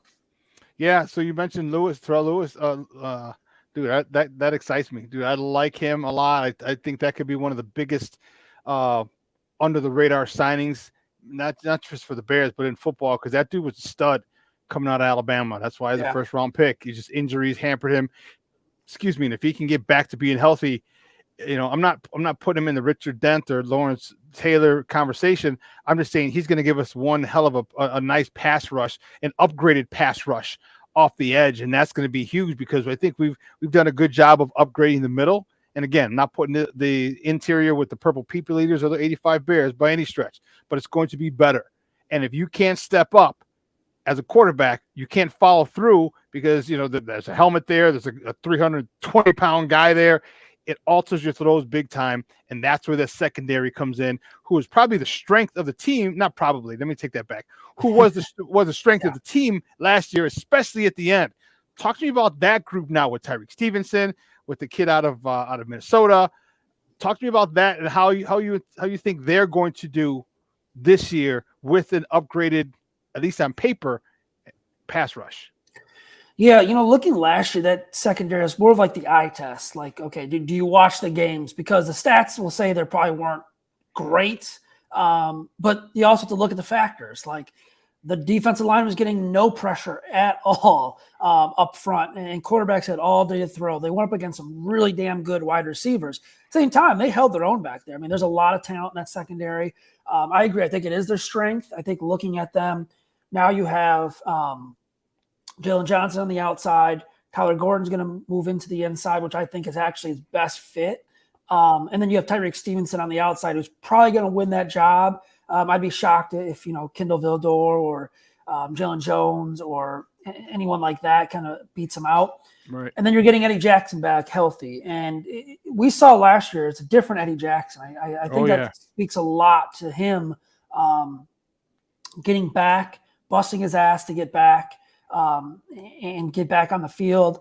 And, he was a holdover from the Pace era. And the Bears could have very well said, look, we're going to move on from you. We'll let you go. We'll eat the salary, all this. They gave him a chance, and I think he responded. I think it helped with Jaquan Brisker. And I also thought it was interesting looking at those two. They've Brisker talked about it a little bit too. They've been kind of interchanging him a little bit. Like Jackson's played a little strong safety. Brisker's played a little free safety. They put Brisker up in the box on blitzes, rundowns, things like that. I think that's a good idea. I think having both those guys that can play both is good. Now, obviously, I think Brisker is a way better strong safety. I think Jackson's a way better free safety. And we'll have to see with this injury because, free safety, you're backpedaling a lot. You can't let guys get behind you. You're ranging. You got a lot of area to cover. Hopefully that ankle can hold up for him. But yeah, I like this unit. I like the depth too, man. I think you look, even, if Kendall Vildor doesn't win the job, that's not a terrible backup if someone goes down. He's got experience, number one. You have Jalen Jones, who's got experience. He's good on special teams. I'm forgetting his name. The kid out of Duke last year, he came from Philadelphia. I'm blanking on his name. But anyway, they got some depth that they can rely on. But yeah, this secondary, if that defensive line can just get any sort of pressure and just limit the amount of time that the secondary has to cover on each play, I think this defense could just get way better as a whole. I think that defensive line is going to be the big key for me. Yeah, one thing that we haven't talked and how important is those linebackers, especially Tremaine Edmonds. Right, we haven't seen anything like this, a linebacker like this, since Urlacher, who can cover that deep middle. I mean, granted, we were in a 3-4 for a while, so that point was moot. But nonetheless, we were back in a 4-3, and we had a guy who can run down the field with tight ends. So that throw over the linebacker in front of the safety, that's a much tighter window now.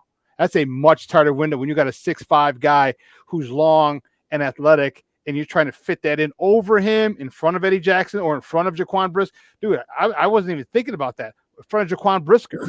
You and I both, we've seen him. He likes to dislocate or separate receiver from ball. So you want to do that to your wide receiver or your tight end? Yeah, not a good thing, because when he wakes up out of his coma, he can be cussing out his quarterback if he remembers where he's at. So that defense got so much better by the addition of the two signings of the linebackers. But talk to me about that linebacking position. Now there's a lot of competition there. You got those two guys. You still got the jackhammer himself, Jack Sanborn. You drafted Noah Sewell. Talk to me about those guys, and is that going to be that competition for that Noah Sewell versus the jackhammer? Yeah. So Cornelius has it right. It's Josh Blackwell. That's the DB I was talking about. So thank you for that. That's obviously Edmonds is going to be a starter. Edwards is going to be a starter. We know that, barring injuries. So yeah, that's the battle right there. It's going to be Jack Sanborn. It's going to be Noah Sewell at the strong side there. A guy like Dylan Cole is probably someone to keep an eye on. Came over from Tennessee. That's going to be the position battle to watch for linebacker. And I think Noah Sewell's going to come out and impressed.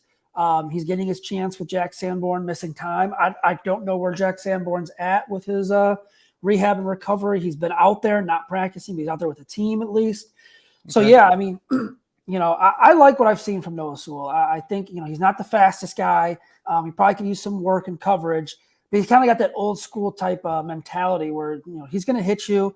When he closes, he's going to close with authority. He's probably better at run defense. So we'll kind of have to keep an eye on that. But I'll be interested to see that, because that's a battle for a position where, I think the Bears are going to be in a lot of nickel, just due to the formations and all that. And so you have to take a linebacker pretty much off the field in that situation. But still, you upgraded. I think you upgraded. You got Edwards, Edmonds, and I'm not saying Edmonds is better than Roquan or anything like that, but I think you upgraded at another spot with Edwards. You got a guy who I think is really good in Tremaine Edmonds, and now maybe you found a diamond in the rough with Noah Sewell as a rookie. But yeah, that's gonna be a battle. I'd keep an eye. Sewell, Sanborn, and Dylan Cole is the other one that are kind of in the mix for that spot. Talk to me about using Sewell. I know he'll probably be special team get a lot of special team reps, which is cool. All right, hey, believe me, that shit, those checks cash too. We're playing special teams; those checks cash as well. But talk to me about him, because he's played before he came out. He was a mid to late first round pick, maybe early second prior year. Then they had a coaching change, a scheme change in that. So he did basically what all the Bears did last year, got adjusted to a new scheme. So he wasn't as productive as he was his prior year. Okay, which is great for us, because we know they look at it like, okay, this is what this guy can do. Talk to me about having him as, you think they're going to use him as a special rusher, because he's come off the edge. He's blitzed off the edge. You think they could use him in a special novelty, like a NASCAR package, or just, hey, if you feel like this guy's a little quicker than a tackle, right? Now throw him in there as stunts. How do you think they might use him as a joker? Because if that's the case, if he's that flexible, man, DC Williams has got to be up at night just giggling his ass off. Yeah, I mean, it's possible. I don't know right away if they'd have any special packages just for him to come in and blitz off the edge, anything like that. I think we could see it, obvious passing downs, maybe obvious rush downs. If the Bears want to blitz on a second and long, anything like that. I could see him definitely coming off the edge. I think we saw a little bit from Jack Sanborn last year on some blitzes. But yeah, no, I think Sewell's got some tools that are intriguing in terms of making plays in the backfield and finding that instinct to get in the backfield, get some pressure. So yeah, I don't know if there'll be specific packages just for him right away. But yeah, I mean, I could see him being if they're sending extra guys, him being one of them. Obviously, Brisker's another candidate for that too. I think it would just have to depend on the situation and down there. Last question. Well, last couple questions before we let you go, Zach. And as you know, man, I really appreciate your time every time you come on. Coach Eberflus. Well, you know what? We'll always save him for last. These coordinators, how creative are you expecting them to be? You got talent now, Coach Williams. You got depth, Coach Williams. You got a lot of and I'm not putting them as generational talents. I'm not putting them as all pros, gold jacket. No. I'm saying you got young, talented guys. How creative do you anticipate Coach Williams being on defense with these young, hungry guys who want to make plays? Yeah, I think they'll be, a little more aggressive maybe too. Okay, aggressive. I think you got guys. I mean, they drafted Gervon Dexter. They drafted Zach Pickens. They can switch guys in and out. Justin Jones can play different spots in the line. DeMarcus Walker says he can play different spots in the line.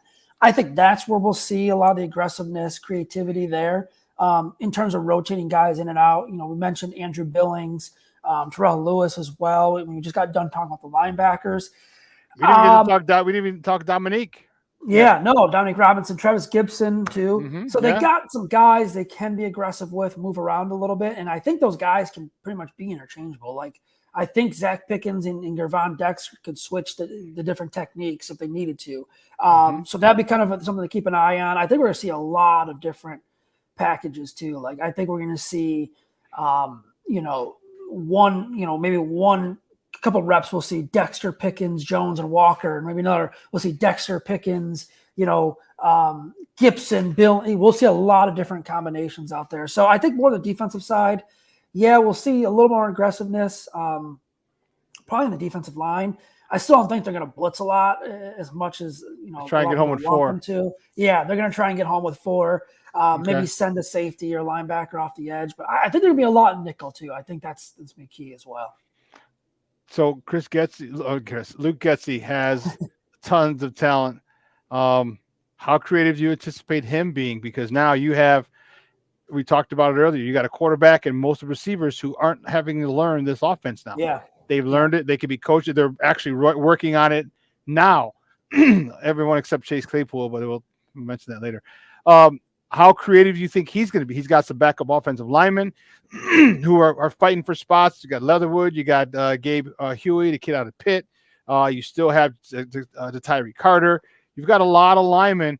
Do you see him getting really, really creative with this offense? Because you have weapons. You have 3 running backs. We didn't even talk about the running backs. You got 3 stud running backs. You got a much greatly upgraded wide receiver room, and you got good depth right now on the offensive line. How creative is Luke Getsy? Is he up at night thinking of concocting crazy Statue of Liberty plays? I wouldn't say like trick plays. No. I think it's more of like we mentioned earlier, like the rubs, the picks. I think we saw it last year too. There was a couple of times where I can't remember the play exactly. It was at Soldier Field.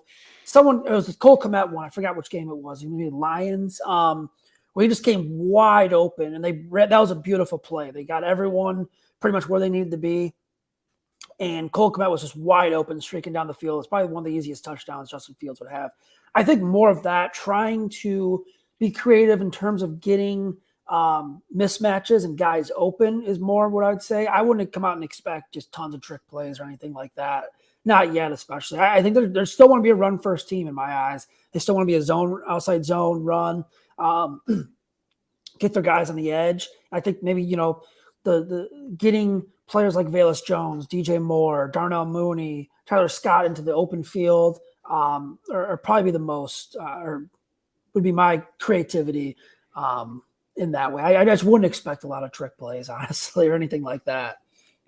I'm hoping I see either Gabe Huey or Leatherwood or Jatiri Carter, hell, even Darnell. No, let's keep him there. Have him check them as report as eligible, put them in motion, go in 22 personnel, all right, Blasting Game and Rojo or Deontay. I don't think Khalil Herbert's is tough a back. He's good, but one of the other two running backs, and have that dude just go in motion like San Francisco did, like with Williams. Yes, dude. I think that dude that got me. I got a chubby. I was excited when I saw you get an offensive lineman with a head start, and you want to trap block a 3 tech or a kick out a D end, dude. That stuff like that is what excites me to no end. And if the Bears and not all the time, but on short yardage plays, like you have a package, like these dudes are going, like, and everybody in the stadium, all 60,000 people know it, and so do you. But you know what? Stop it, because you got a guy 300 pounds in motion coming off a 280-pound defensive end or a 300-pound 3 technique who basically just coming off the line. Yeah, that's the collision that chances are the guy in motion is going to win more often than not. And stuff like that, 3rd and 1, 3rd and 2, man, that sets the tone, not just for that play and keeping that drive alive, but that sets the tone for your team and lets the other team know you're in for a long freaking day. Yeah, it was even better when they did it against Green Bay in the playoffs, too. It was pretty fun to watch. Yeah, no, I mean, that gets everyone fired up, too. Like, I think I saw George Kittle did an interview, and he was talking about, like, lining up, and he saw Trent Williams go in motion. He knew it was coming, and Trent, like, he got in front of Trent Williams, and Williams blocked someone into him, and he was on the ground, and he looked up, and it was the defender and Trent Williams on him. And myself, I'd probably be in the hospital or anything, something like that. But he was like, I'm fired up. It was awesome. So, yeah, I mean, we could see that stuff, short yardage. It wouldn't really surprise me at all. I wish more teams would do that, especially in short yardage. I think it's an advantage. I mean, now we're seeing, obviously, with Philadelphia's doing the whole quarterback sneak thing, which is new. I'm shocked. I am honestly shocked they have not put in like a rule for that yet. It just seems too obvious. But yeah, I wish more teams would do that stuff on short yardage. We're getting the big offensive lineman in the backfield or the fullback. I mean, the Bears have the personnel for it, so why not? Last question before we go. I let you go, man, and I appreciate you coming on. And guys, don't forget we're talking with my guy Zach Pearson from Chicago Bear from BearReport.com, talking Bears. Chase Claypool, my guy Nomad, is going to get off this year. Mark my words. Are you concerned that I have not seen Chase Claypool working out? And I'm not saying he's not working out. I'm not saying he's not doing what he's supposed to do. I'm just saying the optics for me bother me. All right, he's in Paris, on runway, which I really don't give a shit. You know what? You got money, cool. You got other side hustles and stuff, great. But remember what butters your bread, and that's football. And I haven't seen a lot of him, working out with Justin Fields or talking about Justin Fields. I hear about him at the Drake concert, hear about him in, across the pond modeling some weird outfits or whatever, but I don't see or hear about him working out at Maine South with Justin and Claypool and Komet and DJ Moore. Does that bother you? Because that bugs the shit out of me, and I'm not too happy about it. No, not really, because I look at it this way. For what I've been told and what Matt Eberflus has said, it's all soft tissue, and he's dealing with something else. I don't know what the other injury is. I think they said it was soft tissue first. Then at the end of minicamp OTAs, Eberflus brought up he has other injuries. I don't know what the other injuries are. Maybe it is coach talk. Maybe it's true. I have to believe at this point Matt Eberflus, because that's the only person that we can talk to. I don't think so. I think, from what I understand is they want to get him fully healthy for training camp. Okay. I don't have experience with soft tissue injuries. I have no idea how that works. I don't know if you can re-aggravate stuff like I have no idea. That's just my understanding of it.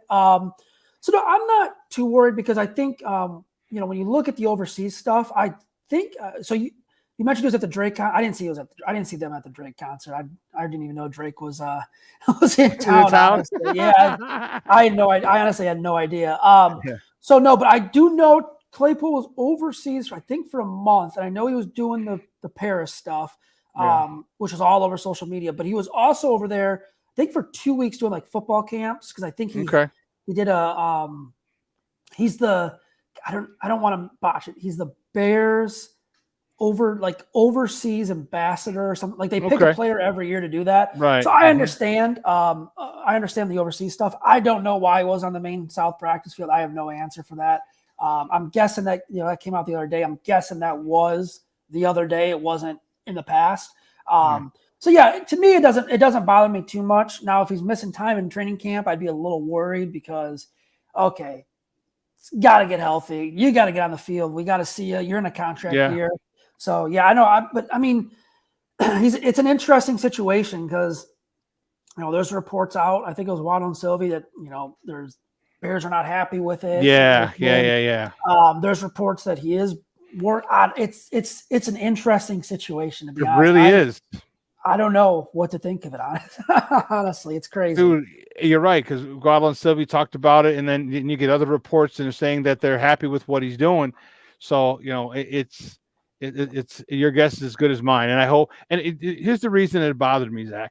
And trust me, I don't care if it's the off season, you go get your money, you do what you can, by all means. All right. If that opens up another door for you, modeling after your football career is over, great. Okay. But remember what got you that modeling gig and a lot of these side hustles. All right. It's the fact that you're a football player. All right. That's the fact that because you just like these broadcasters who get, these guys, these analysts, the fact that you played football gives you a head up over a guy coming out of broadcast school. Okay. Or out of getting a master's from Northwestern. All right. That takes precedence. So don't bite the hand that feeds you. Don't neglect the person or the thing that got you there. All right. I just want to see him physically. The eye test for me, like I said, if he was in overseas doing all that shit in December, January, February, March, April, cool, no problem, not a problem. But now your boys are here, and you see all the other wide. You see that's where you saw the picture of Darnell Mooney all yoked up. I'm like, okay, son, okay, all right, you've been pumping some iron. Cole Kmet, DJ Moore, all right, these are the guys he's throwing to. And if you and I both remember last year, Cole Kmet had his best season. All right, yeah. Darnell Mooney was on the way and looked to be having probably his best season before he got hurt. There's a lot to be said for partnering and working with your quarterback, and the fact that I didn't see him bothered me. Even if even if you couldn't practice, even if you're going light, half-ass, half speed because maybe your hamstring's a little sore. Okay, cool. Just be there is my thing, and that's what bothered me. That just it may not mean anything in the long run at all. He may come in, catch 600-800 yards, close to 1,000 yards, whatever. But just right now, it bothered me because I'm like, you need to say, hey, it is a contract year. I need to be present with my guy. So Justin likes throwing to me because he didn't throw to him as much as I thought he would last year. Yeah, last year, yeah. Oh, there's still a couple weeks left. I mean, I know they're supposed to go to California or Florida. I forgot which one. I think it's Florida. It's either Florida or Atlanta or California, but there's supposed to be wide receivers and quarterbacks, so I'm sure we'll get some social stuff on that. We'll see. I don't know. I don't know if Claypool's going or not. Every time Fields has been asked about it, I think he just says wide receivers and tight ends. So I have no idea who's going to be there, but we'll see. I mean, it's going to be interesting for Claypool. He's going to be someone you have to keep an eye on in training camp too. Especially, I mean, if he's not out there right away, it's a little concerning. Yeah, Zach, great stuff, buddy. I appreciate it as always. Do me a favor before you go. Let everyone know where they can find you and your work online. Yeah, you can follow me on Twitter at Zach, ZACK_Pearson, and then you can just read my work on bearreport.com and follow Bear Report on Twitter. It's just Bear Report it's just Bear Report on Twitter. That's all it is. Great stuff, Bob. I appreciate it. You have a good weekend. All right. Thank you. You too. Take it easy. All righty. Guys, that's Zach Pearson from BearReport.com. Talking Bears got me fired up. The hair on my arms is, I'm excited. I'm fired up. I'm geeked. Whew. Listen, we're going to take a quick break. Man, it's the final break of the show, final break of the week, of the short holiday week. Man, it went by fast. So we're going to take a quick break and just wrap it up. So don't go anywhere, folks. Keep it locked right here. Shawn and Maya in the morning on Sports Zone Chicago. Hey, it's your boy, the SuperBack, Shawn Sierra, and be sure to follow Sports Zone Chicago on all social media platforms, on Facebook, Instagram, and our Roku channel. You can find us at Sports Zone Chicago, and on Twitter, we are at Sports Zone Shy. Also, be sure to download our mobile app so you can take Sports Zone Chicago with you on the go. Time out. How are you feeling right now? Happy? Excited? Angry? Overwhelmed? One of the best things you can do for your mind health is to name what you're feeling. It can sharpen your awareness and help you talk about your feelings with someone you trust. Here are 3 questions to ask yourself. Where are your thoughts right now?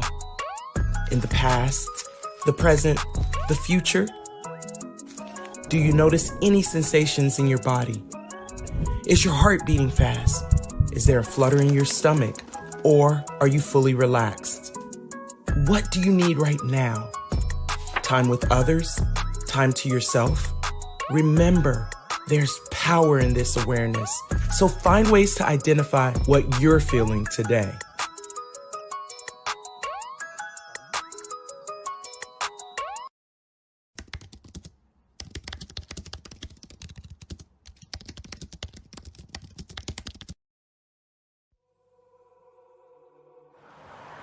At a time when the news seems as subjective as the partisan politics dividing this country, independent professional journalism has become a resource people need to get the honest and accurate information for their lives. That's why I created JQuinnReports.com.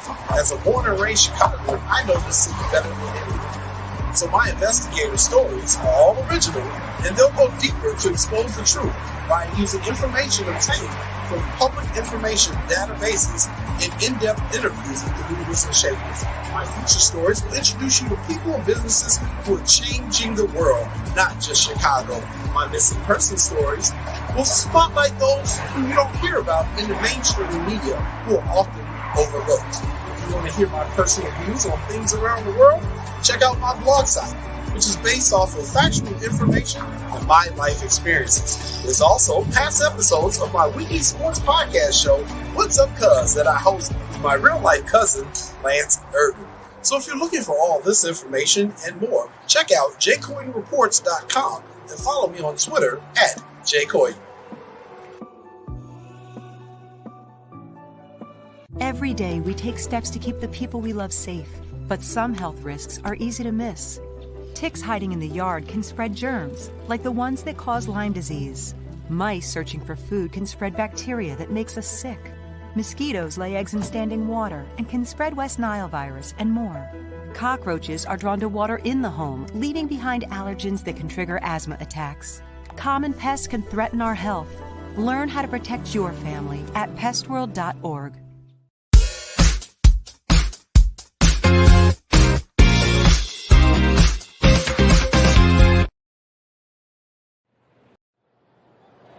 Swinging a fly ball out into medium depth right. Colas getting behind it. He'll make the catch. Chapman's going to tag. And head to third. The throw there is in time. Colas nails Chapman. Junior with a man aboard. First pitch swinging to Tim.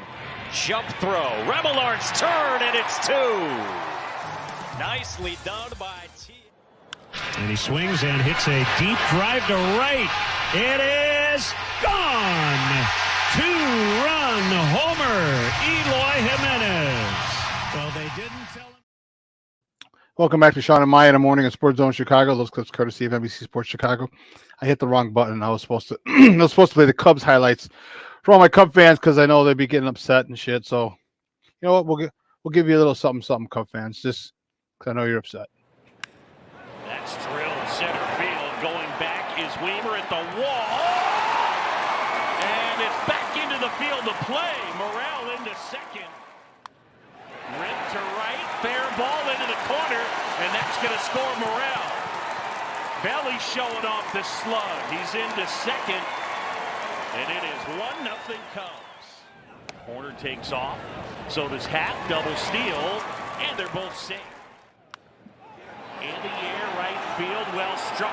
That one back. That one on its way, and it's gone. Cody Bellinger, a two-run homer, and the Cubs are within one. Oh, welcome back. As I said, those clips courtesy of Marquee Network for all my Cub fans. All right, just gave you a little something. Although the Cubs were on the losing end yesterday, although they only lost once. My White Sox lost twice. I just got off with our guy, Zach Pearson from BearReport.com. I can't tell you how excited I am. All right, I've been doing a good job of it. I've been enjoying it. I'm still waiting on a move, though. I'm still waiting on a move for a defensive end, for an edge rusher. He talked about Terrell Lewis looking good, a couple of plays and OTAs. Good. I hope he's healthy. I hope he gives us one option. Okay. But I would like to get a young pass rusher. You know, Yannick Ngakoue is the guy that I'd like. I think would fit perfectly.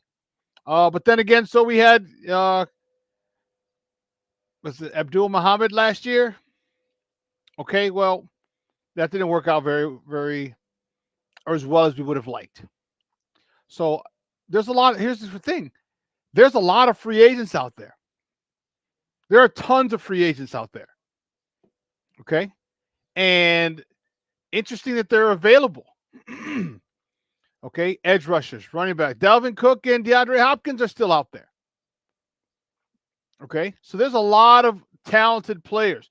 Guys who are probably just saying, hey, you know what? Let me just get to a training camp. As training camp starts, as it winds down to training camp, we'll see. Yeah, I'm excited. Well, Nomad, you're saying wait and see what the pads reveal before I move at the end. Well, what you don't have to. Just because you sign a person doesn't you can cut them. You can cut them. Like if you're getting the same, say you sign a guy for, 2 years, 15 mil, 5 guaranteed or 3 guaranteed, or whatever. And you see that the guy that people that you have there are playing just as good, are performing just as well, you can cut them and say, hey, we're not going to eat that. We're not going to take that loss. So you can bring them in. It doesn't mean you make the roster. So bring in as many people as you can, quality people. That Brandon, be nice. Coming from the left coast, he's hanging on the west coast. I wouldn't doubt that at all. I would actually probably say that's what he's doing. All right, we've seen him be extremely, extremely fiscal. Okay, all right, with his money, with the Bears' money, just not sell. And here's the thing: as time draws closer, veterans get antsy.